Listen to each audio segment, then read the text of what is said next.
we interrupt this program to bring you a late-breaking development. A giant rogue meteor is on a direct path with Earth. Citizens are urged to remain calm and take all the necessary precautions one would expect to take in the waning moments before the cataclysmic impact of an unyielding meteor. What is it?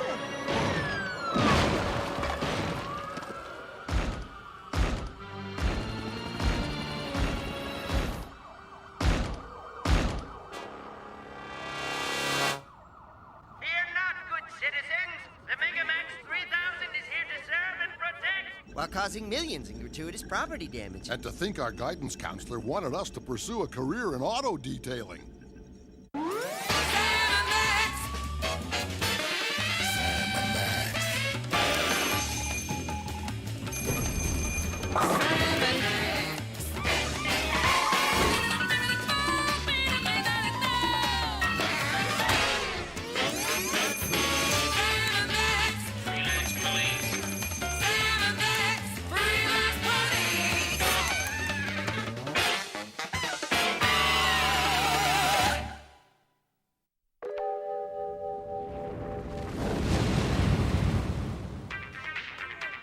I thought we had an agreement, Max. The geeks plotting freelance policing automaton can support your adorable rabbity likeness so long as I get to choose the tunes. Can't help it, Sam. The image of myself the size of a tacky airport theme restaurant has driven me power mad. Power mad, I tell ya!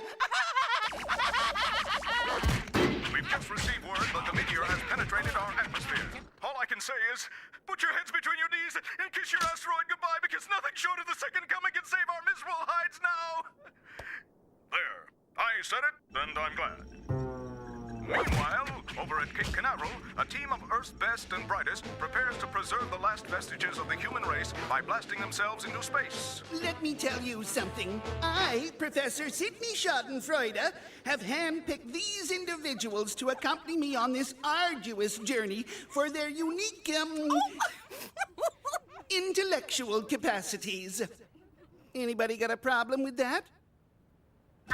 Guys, I hate to interrupt, but I think it's time we use the Megamax for its intended purpose. I thought we were. Max, engage the special meteor eradicating function. Stat.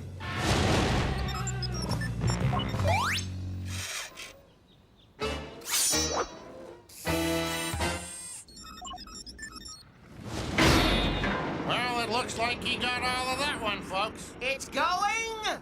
Going!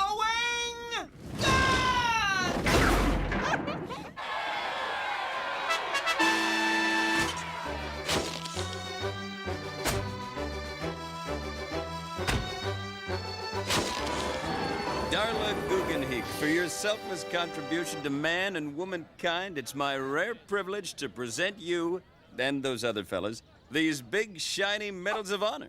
Well, what do you think of that, huh?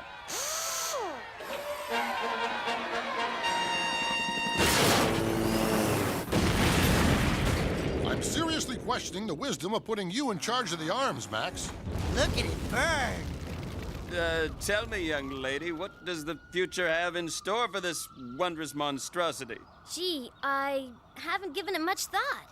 What do you do with a robot colossus once its usefulness is run out? Besides scrapping it for spare parts.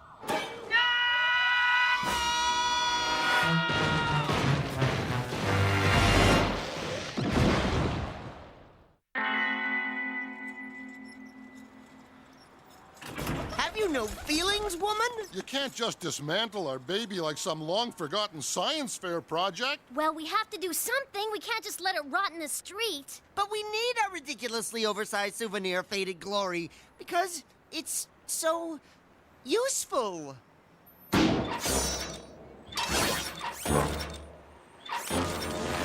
Yeah, and these are just a few of the many uses this little giant provides. Our Megamax is perfect for hauling nasty trash out to the curb.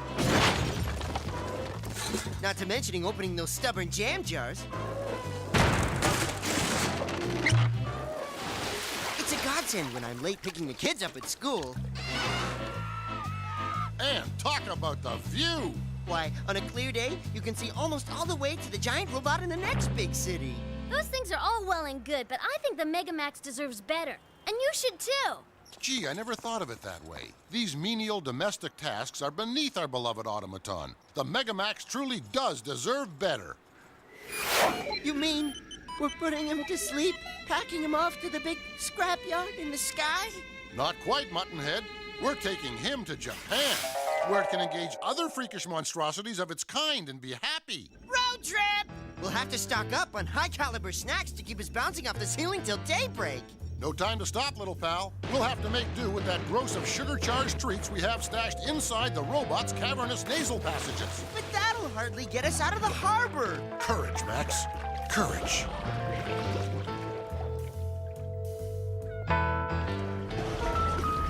Well, here we are in Japan, land of the rising sun and home to shambling, rubberized beasties of all persuasions. You know, this is exactly what my dreams look like when I eat green bananas in bed. Looks like we got here just in time. This town is desperately in need of our extreme brand of unauthorized freelance policing. Extreme Freelance Police. Sounds like a committee-generated notion for next season, Sam. Quiet, Max, they'll hear you. Sweet mother in flat's doing a salty crabwise shuffle. It's a titanic type. They mutate so fast, don't they? Aye, Topzilla! We have awakened him from his afternoon slumber! We must flee or die! Now there's a new twist on a tired old gag. You said it, Joe. Come on, you big baby! You want a piece of me? Is the big baby gonna cry? Let's see you cry! Daddy's precious little baby's gonna gush like an evangelist! Hang on. Here we go.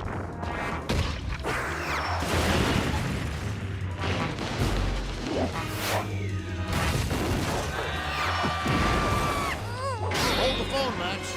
We appear to have hit a wee snag. Check out the fine print in the instruction manual. Warning. Choking hazard. This oversized automaton or destruction contains small parts and is not recommended for gigantic behemoths under 3 years old. Foiled once again by government regulations and good common sense. We'll just have to find some non-violent way to distract the overgrown ankle biter and lull him into eternal sleepy-by time. Perhaps this conveniently abandoned pachinko parlor can be of use. Look what I got for you, Tootsie. Come on and get your rattle-waddle.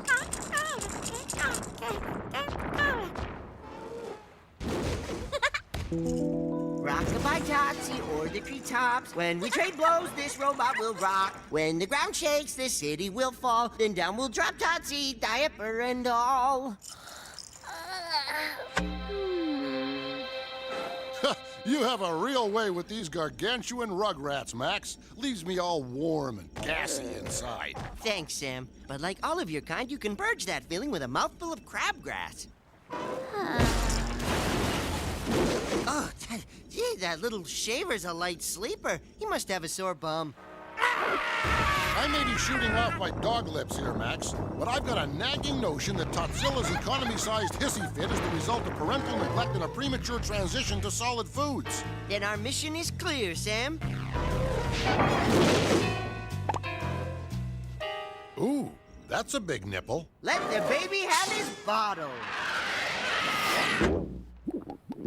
My ability to read Japanese is sadly lacking, Max. Are you sure that was a milk tanker? You wanted milk? Well, I'll be. It's noted Nobel laureate Professor Schadenfreude and his harem of Mensa-level attendants. Yet another throwaway gag ties directly into the A story. It's almost Aristotelian in its beauty. That's right, Sam and Max. This was my sweet revenge for the mess you made out of my survival team mission. I had dreams and desires. Not for me, but for the future of all humanity. Dreams, huh?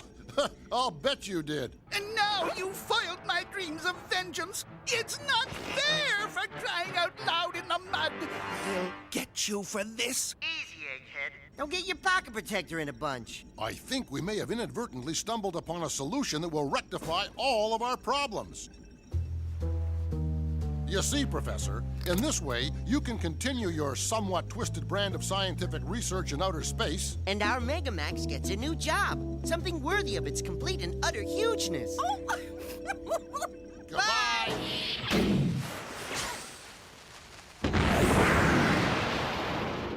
shedding a sentimental tear for a noble deed well done? That and the fact that we just blew off our ride back home. Fear not, little pal. We can always thumb a ride with one of these cuddly atrocities of nature. Don't worry, Max. I've never seen him shoot one of these down yet. That's good, because I'm keeping this big guy. I'm gonna feed him and love him and groom radioactive lice out of his feathers every day. What do you think? I think you're one seriously warped little rascal, Max. Coming from you, that means a lot, Sam.